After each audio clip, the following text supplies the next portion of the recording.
ঘোড়া বিরামহীন চলতে লাগলো। আশেপাশে কোনো বাড়িঘর নেই, নেই উন্নত বা প্রশস্ত রাস্তা, পায়ে চলার মেঠো পথ, তাও আবার আঁকাবাঁকা। কেবলই টেকটিলা, ঝোপঝাড়, বাবলা জাতীয় কণ্টকময় গাছগাছড়ায় ভরা। শুনেছি এই পথে কুকান্দুজে যাওয়া যায়। মনে মনে ভাবলাম, পথে কোনো যাযাবর বা কাঠুরিয়ার জীর্ণ কুঠির মিললে সেখানে রাত্রি যাপন করব। ভাবনার সাগরে ভাসতে ভাসতে অনেক পথ পেছনে ফেলে এসেছি। আসরের সময় পেরিয়ে যাওয়ার উপক্রম। অশ্ব থেকে নেমে তায়াম্মুম করে 2 রাকাত নামাজ আদায় করলাম। নামাজ শেষ করে দক্ষিণ পশ্চিম কোণে তাকিয়ে দেখি বেশ দূরে কিছু লোক দ্রুত পদে অরণ্যের দিকে যাচ্ছে।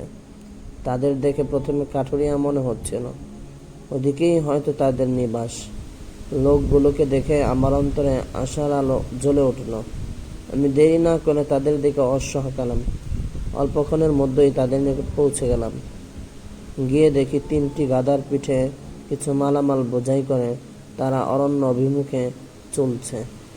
তারা আমাকে দেখে ভয় পেয়ে গেল। তাদের পরনে সেলোয়ার ও ঢিলেঢালা কুর্তা, ঝাঁকড়া চুল, মোটা মোটা গোঁফ, চেহারায় নুরানি আভা। এরা যে মুজাহিদ তা আর বুঝতে বাকি রইল না। আমি দূর থেকে সালাম দিয়ে আরও একটু কাছে গিয়ে অশ্ব থেকে অবতরণ করলাম। সকলের পেছনে লোকটি সালামের উত্তর দিয়ে আমার পরিচয় জানতে চাইলেন। আমি আমার পরিচয় কী দিব তা নিয়ে ভাবছিলাম।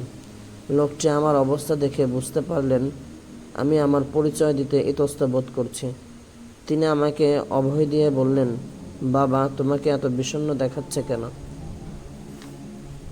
ভয় পাওয়ার কিছু নেই, নির্ভয়ে তোমার পরিচয় দিতে পারো, কোনো অসুবিধা হবে না। আমি বললাম, হুজুর, আমার পরিচয় দেওয়ার আগে যদি আপনাদের পরিচয়টা পেতাম তবে খুবই ভালো হতো। লোকটি আমার দিকে তাকিয়ে মুচকি হেসে বললেন, আমরা পাহাড়ি মানুষ, পাহাড়ে আমাদের বসবাস। বাজার থেকে খাদ্য কিনে আবার জঙ্গলে চলে যাচ্ছি। আমি প্রশ্ন করলাম, হুজুর, লোকালয় ছেড়ে পাহাড়ে আশ্রয় নিয়েছেন কেন?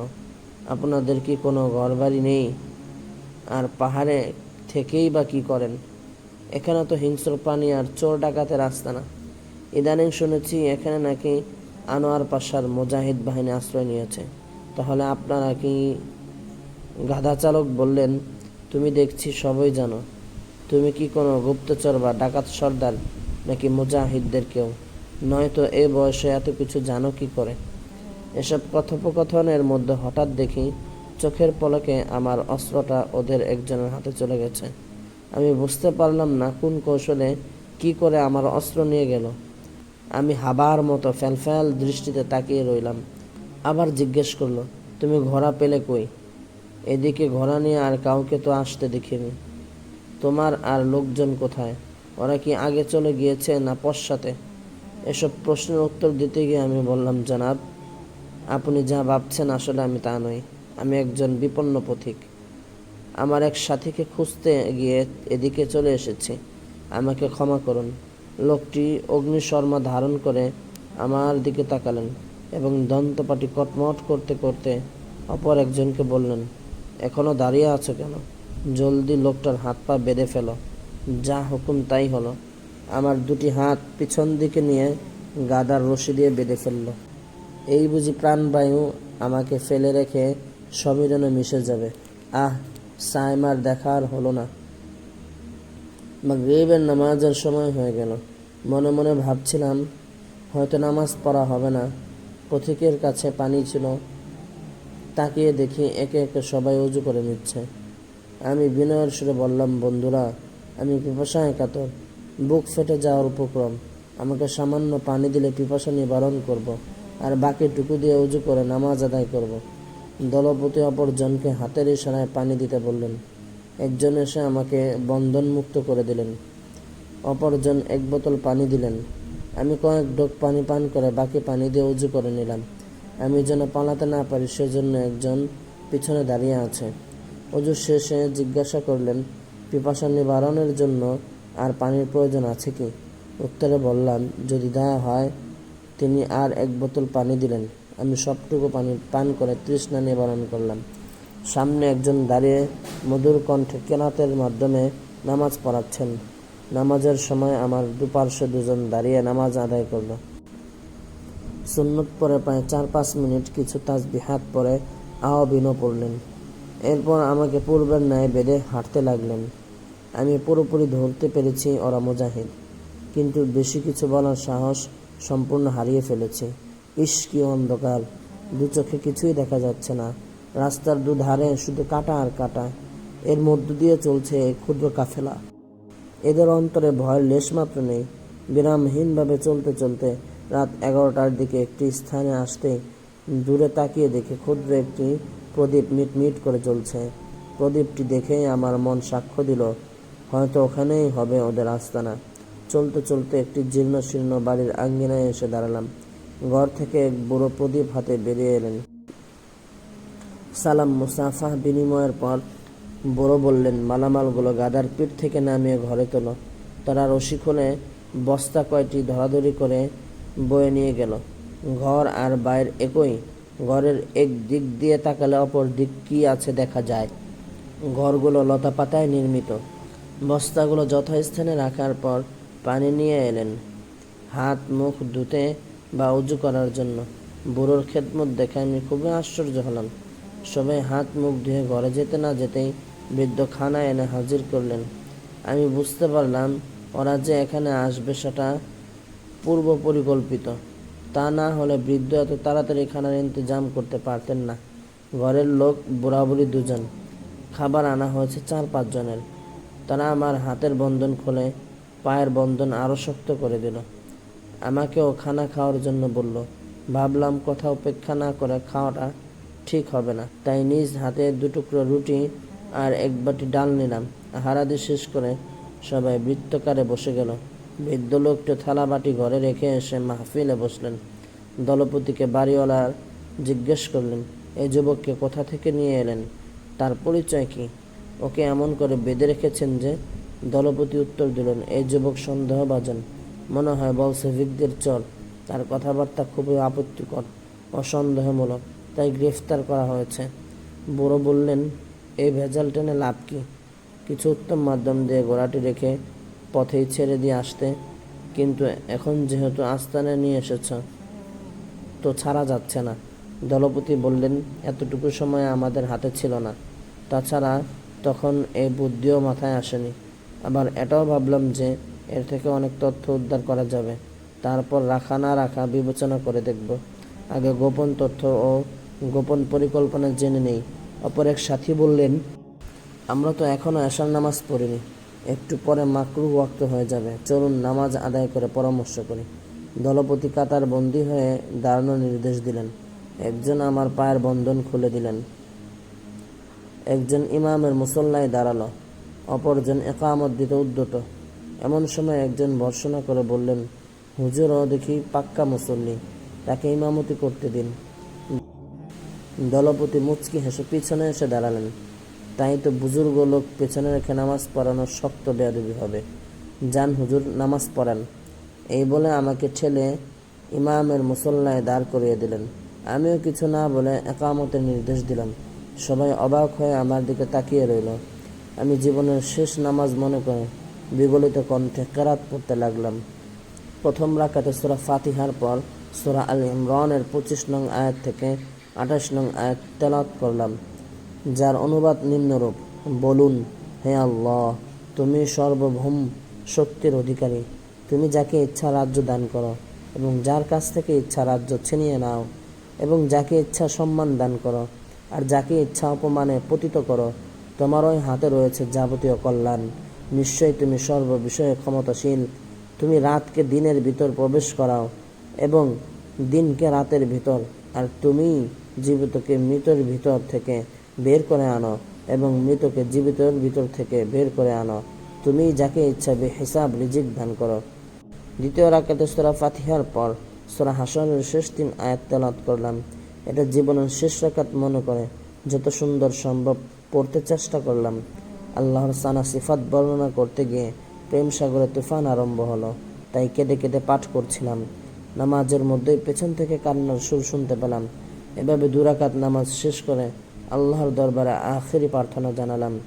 এতে নিজের জন্য, পিতামাতা, প্রতিবেশী ও দেশবাসীর জন্য এবং সমস্ত মুজাহিদদের জন্য দোয়া করলাম আল্লাহর জমিনে আল্লাহর খেলাফত প্রতিষ্ঠা করে যেন শাহাদাতের অমৃত সুধা পান করতে পারি। মোনাজাত শেষ করে সুন্নত ও বেতন আদায় করে পিছন মুখ করে বসলাম। চেয়ে দেখি সবাই এখনো দুহাত চেহারায় ডেকে কাঁদছেন। কিছুক্ষণ পর দলপতি আমাকে জিজ্ঞেস করলেন, বাবা, তোমার আসল পরিচয়টা দাও। কোথায় তোমার বাড়ি? কি তোমার বংশ পরিচয়? এখানে কেন এলে? তা সত্য সত্য বলো। সাবধান, মিথ্যা বলবে না, নির্ভয়ে বলো। আমি বললাম, জনাব, সত্য বলার জন্য উপদেশ দিতে হবে না। আমি মিথ্যা বলি না। তবে শুনুন, আমার ক্ষুদ্র জীবনের হৃদয় বিদারক ঘটনা বলি। আমার নাম হাফেজ খোবায়েব। পিতা আল্লামা ইউসুফ শহীদ রহেমাহুল্লাহ আর দাদা জানের নাম আমির জান বাগদাদি রহেমাহুল্লাহ। বাড়ি জাম্বুলে। আমি সমরকন্দের আরবি বিশ্ববিদ্যালয়ে অধ্যাপনায় নিয়োজিত ছিলাম। আমার পিতা ছিলেন সে বিশ্ববিদ্যালয়ের মহাপরিচালক। বলসেভিকরা ধরে নিয়ে আমার আব্বাকে শহীদ করে দিয়েছে এবং মাদ্রাসা বন্ধ করে লাল ফৌজদের সেনা ছাউনিতে পরিণত করেছে। এরপর আম্মার অসহায়ভাবে মৃত্যুর কথা, সাইমার বিপ্লবী জীবনের কথা, বিভিন্ন অপারেশনের কথা এক এক করে বর্ণনা করলাম। আমার মর্মান্তিক ঘটনাবলী শুনে সকলেই কাঁদতে লাগলেন। আমার কথা শেষ হতে না হতেই সকলে হস্ত প্রসারণপূর্বক চুমু দিতে লাগলেন এবং করজোড় ক্ষমা ভিক্ষা চাইলেন। তাদের এই ব্যবহারে আমি কল্পনাও করতে পারিনি। দলপতি চোখের পানি মুছতে মুছতে বললেন, বাবা, আমাকে ক্ষমা করো। তোমাকে না চিনে তোমার উপর জুলুম করেছি। আমি তোমার আব্বার প্রথম জামানার ছাত্র। আমার নাম আব্দুর রহমান হানাফি। তিনি আরও বললেন, পত্রপত্রিকায় তোমাদের সফল অভিযানের কথা শুনেছি। আনোয়ার পাশা রহেমাহুল্লাহ প্রায় সময় তোমাদের অভিযানের কথা বলে আমাদেরকে উৎসাহিত করতেন, এমনকি তোমাদের সাথে সাক্ষাৎ হওয়ার জন্য দোয়াও করতেন। আজ তিনি আমাদেরকে শোকসাগরে ভাসিয়ে জান্নাতে চলে গিয়েছেন। আল্লাহর শুকর, এতদিন পর তোমার সাক্ষাৎ পেলাম। আমি জিজ্ঞেস করলাম, জনাব, আপনি কোন দায়িত্বে আছেন? তিনি বললেন, আমি সামরিক বিভাগের প্রধান হিসেবে দায়িত্ব পালন করছি। সেনাপতির দর্শন লাভে আমার অন্তর আনন্দ নেচে উঠল। বাড়িওয়ালা বৃদ্ধ আমার মাথায় হাত বুলিয়ে কেঁদে কেঁদে বললেন, বাবা, আমি তোমার ফুফা আর ও ঘরে তোমার ফুফিমা। আমরা অনেক দুঃখ কষ্ট করে পর্যন্ত এসে পৌঁছেছি। অতঃপর তার দুঃখের ইতিহাস শোনালেন। ফুফা আমাকে ফুফিমার নিকট নিয়ে গেলেন। ফুফিমা আমাকে পেয়ে খুব কান্না করলেন। বললেন, বাবা, তোমার খোঁজে সায়মা ও মাসুমা এসেছিল। চুপি চুপি ওদের পরিচয় আমার কাছে দিয়েছে। এখানে দুদিন অবস্থান করে না বলেই চলে গিয়েছে। জানি না এখন কোথায় আছে। আলাপ আলোচনায় সারা রাত কেটে গেল। শ্রীনিধি নিনাল তুঙ্গা সায়মাকে বললেন, মুসাফির বাবা, তোমরা অনেক দূর থেকে এসেছ। আমি তোমাদের উপযুক্ত খেদমত করতে পারবো না ঠিক, তথাপি আশা করব তোমরা আমাকে কিছুদিন মেহমানদারি করার সুযোগ দিবে। তোমরা তো মুসলমান, আমাদের রান্না খাবেও না, আর তা তোমাদের রুচিসম্মতও হবে না। আমি তোমাদের জন্য মুসলমানদের ঘরে খানাপিনার ব্যবস্থা করে দেব। তোমাদের চিন্তা করতে হবে না। বৌদ্ধ বিহারের সর্দার শ্রীনিধি নিনাল তুঙ্গা বড় দয়ালু মানুষ। তার ভদ্রসুলভ আচরণে সায়মা খুবই প্রীতি। তাই সর্দারের সাদর আমন্ত্রণে রাজি হয়ে বলল, সর্দার জি, আপনার অমায়িক ব্যবহারে আমরা আনন্দিত। আমরা আরও 2-4 দিন আপনারা এখানে অবস্থান করব ইনশা আল্লাহ তাআলা। বৌদ্ধ বিহারের আশেপাশে কিছু মুসলমান বস্তিও ছিল। ওইসব মুসলমান খবর পেয়ে দলে দলে সায়মা ও মাসুমাকে দেখতে আসে। সকলেই এই সুদর্শন চেহারা দেখে আবেগাপ্লুত। নও মুসলমানরা সদল বলে আসে সায়মার কাছে ধর্মোপদেশ শোনার জন্য। সায়মা তাদেরকে জরুরি মাসলা মাসাইলের তালিম দেয়। বৌদ্ধরাও অনেকেই তালিমের আসরে যোগ দেয়। একবার এক যুবক সায়মাকে খুব বিনয়ের সাথে প্রশ্ন করল, আচ্ছা মুসাফির ভাই, আমরা একটা ভুল ধারণা নিয়ে বসে আছি, তার একটা সমাধান আপনার জবান থেকে শুনতে চাই। সায়মা যুবকের দিকে তাকিয়ে জিজ্ঞেস করলো, বলুন, আপনাদের সন্দেহটা কি? যুবক বলল, ভাইজান, পোশাক পরিচ্ছেদে বোঝায় আপনারা লাল ফৌজ, আবার নামাজও পড়তে দেখি। ডাকাতদের কাছে পাওয়া মালামালও আমাদের পৌঁছে দিলেন। লাল ফৌজরা তো এমন করার কথা না, বরং মুসলমানদের উপর জুলুম অত্যাচার করে, মাল সামানা নিয়ে যায়, দর্শন খুন খারাপই হলো ওদের কাজ। আপনাদের আসল পরিচয়টা জানতে পারি কি? যুবকের প্রশ্নের উত্তরে সায়মা বলল, আমরা সরকারি সৈন্য নই, যদিও পোশাক তাদের। আমরা মুসলমান এবং মুজাহিদ। আমরা আল্লাহর জমিনে আল্লাহর দিনকে প্রতিষ্ঠার জন্য জিহাদ করি। তাছাড়া বঞ্চিতদের অধিকার আদায় করতে, জুলুম নির্যাতন বন্ধ করতে, অনাথিনীর ও মলিন মুখে হাসি ফোটাতে, বুখানাঙ্গার মুখে অন্ন তুলে দিতে, বিবস্ত্রকে বস্ত্র দিতে, বিধবা, এতিম, কাঙ্গাল ও অসহায়দেরকে শান্তি দিতে আমরা আমাদের জীবন ওয়াকফ করে দিয়েছি। মানুষের জানমাল, ইজ্জত, আবরু, নিরাপত্তা বিধান করতে আমরা জিহাদ করি। দেশ এবং জাতিকে আগ্রাসন থেকে বাঁচানোর জন্য আমরা জীবন উৎসর্গ করি। সাইমার কথা শুনে এক যুবক বলে উঠল, আমরা তো জানি মুজাহিদরাই চুরি, ডাকাতি, রাহাজানি, লুটরাজ, খুন খারাপি, অপহরণ, ব্যভিচার অর্থাৎ যাবতীয় অসামাজিক কার্যকর্মে লিপ্ত। এরাই এগুলো করে। সাইমা চোখ দুটি লাল করে যুবকের দিকে তাকিয়ে বলল, তুমি যেসব কথা বলেছ তার প্রমাণ অবশ্যই তোমাকে দিতে হবে। যুবক ভয়ে কাঁপতে কাঁপতে বলল, স্যার, আমাকে মাফ করবেন। কিছুদিন আগে বলসেবিক কর্মীরা আমাদের এলাকায় এসে সবাইকে ডেকে এসব কথা বলে গেছে।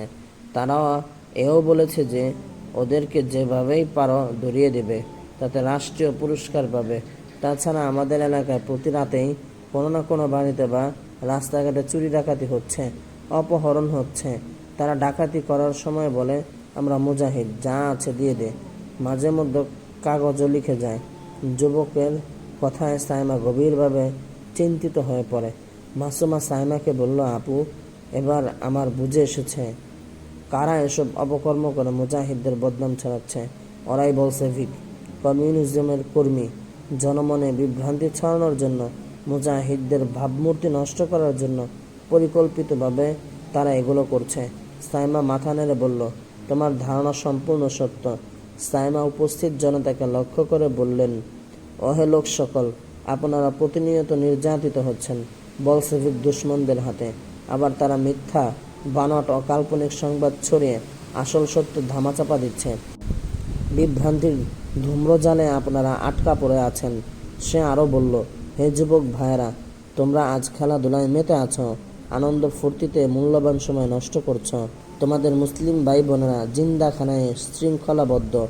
অনেক আলেম ওলামা ও পীর মাশেখ সাইবেরিয়ার তুষার অঞ্চলে বন্দি করে রেখেছে। সেখানে জনমানবের চিহ্নটুকু নেই, আছে বরফ আর বরফ।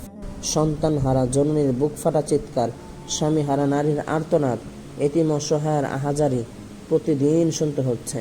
তাদের প্রতি কি তোমাদের কোনো মায়া মমতা নেই? কত মা বোন ইজ্জত হারিয়ে পথে পথে ঘুরছে। লুটরাজ, রাহাজানি আর চুরি ডাকাতিতে নিরীহ জনগণ অতিষ্ঠ হয়ে উঠেছে। এসব অপকর্মের প্রতিকার কি করবে? হে যুবক বন্ধুরা, ওইসব মজলুম তোমাদের দিকে চেয়ে আছে, তোমাদেরকে হাতছানি দিয়ে ডাকছে, হে যুবক, হে তরুণ, আমাদেরকে উদ্ধার করো। কোথায় ওমর হায়দার, কোথায় তারেক জিয়াদ, কোথায় সালাউদ্দিন আইয়ুবী, কোথায় মাহমুদেরা, কোথায় তাদের উত্তরসূরি নওজওয়ানরা? তোমরা জাগো, ভীরুতা ও কাপুরুষতার পাহাড় ডিঙিয়ে আমাদের উদ্ধার করো। সাইমার তেজদীপ্ত ভাষণ যুবকদের মধ্যে এক জাগরণ সৃষ্টি হলো। সারা পড়ে গেল যুবমনের ঘুমন্ত অন্তরে। অসামাজিক ও অন্যায় কার্যকলাপের বিরুদ্ধে কার্যকরী পদক্ষেপ নেওয়ার মতো মন মানসিকতা সৃষ্টি হলো তাদের অনেকের মনে। এক যুবক দাঁড়িয়ে বলল, হে আমাদের সম্মানিত মেহমান, আপনার কথাগুলো অত্যন্ত হৃদয়গ্রাহী। শুধু হৃদয়গ্রাহী নয়, অতীব গুরুত্বপূর্ণ, কল্যাণকর কথা। আমাদের অবস্থা এতই শোচনীয় যা ভাষায় ব্যক্ত করতেও কণ্ঠ রুদ্ধ হয়ে আসে। এমন কোনো রাত যায় না যে তাতে কোনো না কোনো বাড়ি লুণ্ঠিত হচ্ছে না। রাতের ঘুম এলাকাবাসীর জন্য হারাম হয়ে গিয়েছে। শান্তি প্রতিষ্ঠার জন্য যা করতে হয় আমরা তাই করতে প্রস্তুত আছি। আপনি দয়া করে আমাদেরকে কাজ করার সুযোগ দিন। সাইমা বলল, আজ থেকে আপনারা জিহাদের নিয়তে নিয়মিত ব্যায়াম করতে থাকুন আর একটি বাইতুল মাল গঠন করে সাধ্য অনুসারে অর্থ জমা করতে থাকুন। এ অর্থ দ্বারা অস্ত্র ক্রয় করা হবে। যদি কয়েকটি অস্ত্র এই এলাকায় এসে যায় আর আপনারা দু একটি সফল অভিযান পরিচালনা করতে পারেন, তবে এ এলাকা থেকে সন্ত্রাসীরা পালাতে বাধ্য হবে। সাইমা 6 সদস্য বিশিষ্ট একটি কমিটি গঠন করে একজনকে আমির নিযুক্ত করল। তারপর ব্যায়ামে কিছু আইটেম শিখিয়ে সবাইকে বিদায় জানালো। বেলা 2টা।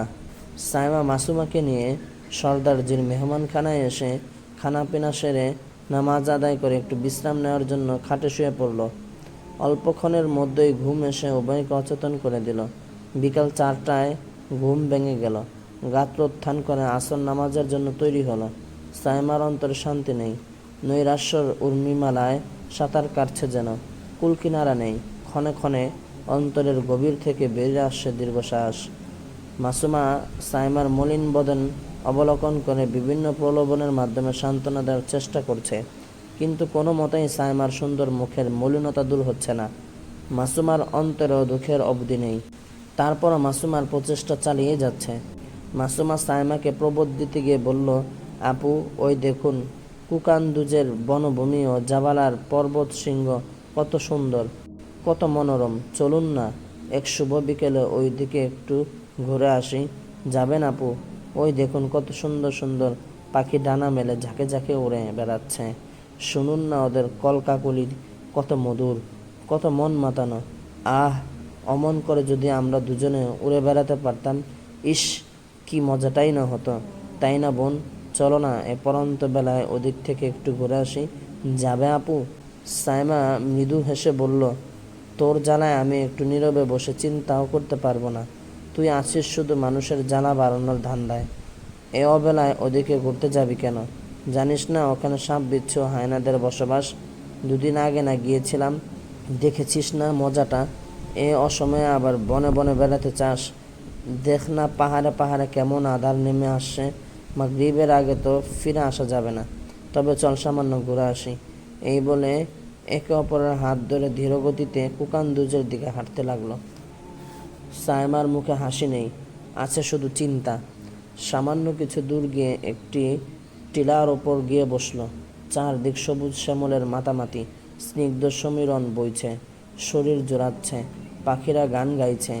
এ যেন এক আনন্দময় বিকেল। সাইমা উদাস নেত্রে তাকিয়ে আছে মুক্ত পানে। হঠাৎ যেন তার অন্তর তড়িৎ প্রবাহ খেলে গেল। দৃষ্টি মাসুমার দিকে ফিরিয়ে সাইমা বলল, মাসুমা, চল বোন, আজ রাতে একটা অপারেশন চালাই। এসব এলাকায় তো প্রতি রাতে চুরি ডাকাতি হয়, আর দোষ চাপায় মুজাহিদদের ওপর। আমরা যদি ডাকাত দলের কিছু একটা ক্ষতি করতে পারি, তবে হয়তো এসব এলাকার ডাকাতিও বন্ধ হয়ে যেতে পারে। তুমি কি বলো? মাসুমা খানিকটা চিন্তা করে বলল, ঠিক আছে, প্রস্তুতি নাও। এদিকে সূর্যি পশ্চিম পাহাড়ের আড়ালে চলে যাওয়ার উপক্রম। একটু পরে সূর্যি মুশিভাণ্ডু ঢেলে দেবে বসুন্ধরায়। তাই আর বিলম্ব না করে টিলা থেকে নেমে বৌদ্ধ বিহারের দিকে হাঁটতে লাগলাম। কিছুক্ষণের মধ্যে সর্দারজির বাড়ির আঙিনায় এসে হাজির হলাম। নামাজ আদায় করে তেলাওয়াতে বসে পড়লাম।